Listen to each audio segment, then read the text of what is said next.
Assalamualaikum warahmatullahi wabarakatuh. Apa kabar anak-anak ustazah sekalian? Semoga semuanya dalam keadaan sehat walafiat ya. Baik, hari ini kita akan kembali belajar matematika.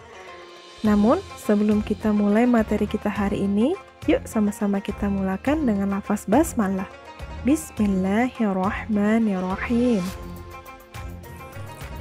Anak-anak ustazah, hari ini kita memasuki bab terakhir pada semester ganjil ini, yaitu kita memasuki bab perbandingan. Nah, yang pertama yang akan kita bahas adalah mengenai skala. Apa itu skala? Kalau kamu ingin menggambar jarak antara dua kota pada kertas gambar, apakah kamu dapat menggambarkannya dengan ukuran yang sebenarnya? Pastinya tidak, bukan? Untuk hal seperti inilah, kamu perlu mempelajari mengenai skala. Skala yaitu perbandingan antara jarak pada peta atau gambar dengan jarak yang sebenarnya. Coba perhatikan contoh yang ustazah berikan di bawah ini.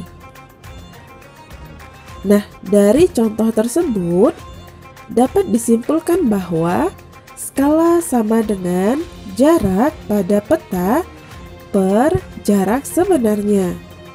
Jarak sebenarnya sama dengan jarak pada peta per skala. Jarak pada gambar atau peta sama dengan skala dikali jarak sebenarnya. Selanjutnya, gambar atau model berskala. Nah, dalam kehidupan sehari-hari kita sering menemukan gambar atau model berskala seperti peta, denah suatu gedung atau rumah, dan model suatu mobil atau pesawat dan sebagainya.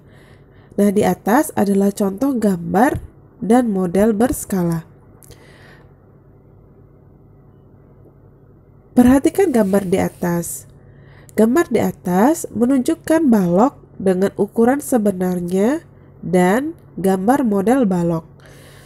Balok yang pada I1 dengan panjang sebenarnya PS, lebar sebenarnya LS, dan tinggi sebenarnya TS, sedangkan gambar I2 adalah gambar model dengan ukuran panjang model PM, lebar model LM, dan tinggi model TM.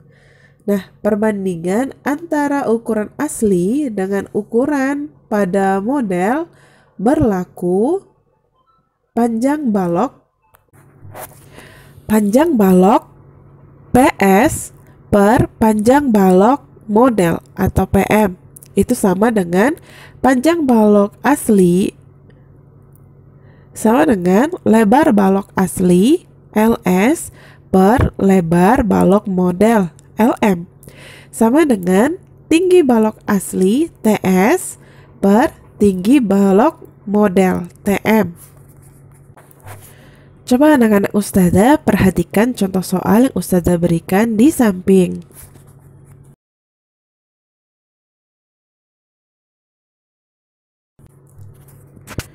Selanjutnya yang akan kita bahas adalah perbandingan. Dalam kehidupan sehari-hari, kita sering menemukan hal-hal berkaitan dengan perbandingan. Misalnya, Dini lebih tua dari Donna. Tony lebih berat dari Tini. Panjang sebuah persegi panjang 2 kali lebarnya. Nah, perbandingan dapat dinyatakan dengan dua cara, yaitu berdasarkan selisih dan berdasarkan pembagian atau bagi hasil. Untuk lebih jelasnya, perhatikan berikut ini. Sifat-sifat perbandingan. Untuk dua perbandingan senilai A banding B sama dengan C banding D selalu berlaku. Yang pertama,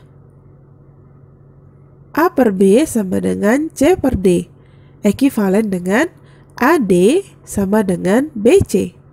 Yang kedua, A banding B sama dengan C banding B. Ekuivalen KA banding KB sama dengan KC banding KD.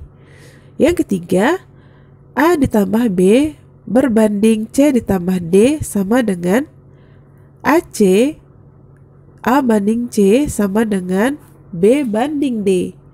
Yang keempat, A kurang B berbanding C kurang D sama dengan A banding B sama dengan C banding D. Yang kelima, A ditambah C berbanding B ditambah D sama dengan A banding B sama dengan C banding D.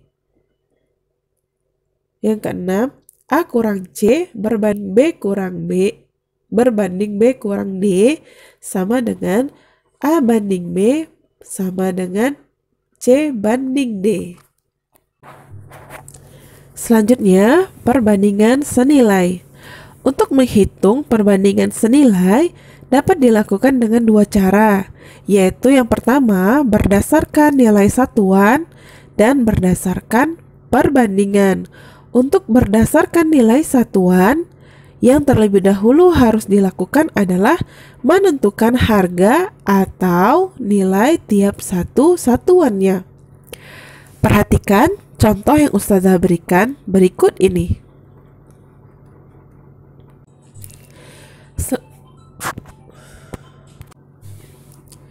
Selanjutnya, perbandingan berbalik nilai. Perbandingan berbalik nilai yaitu perbandingan dua besaran bila salah satu besaran nilainya semakin besar, maka nilai besaran yang lain akan semakin kecil dan sebaliknya. Nah, contohnya anak-anak bisa perhatikan yang Ustazah berikan ya. Yang keempat, grafik perbandingan senilai dan berbalik nilai. Grafik dua besaran yang digambarkan oleh perbandingan senilai merupakan sebuah garis lurus yang melalui titik nol. Perhatikan gambar dan tabel yang Ustazah berikan di bawah ini. Sedangkan grafik dua besaran yang digambarkan oleh perbandingan berbalik nilai merupakan sebuah kurva mulus atau garis lengkung. Perhatikan contoh yang Ustazah berikan di bawah ini ya.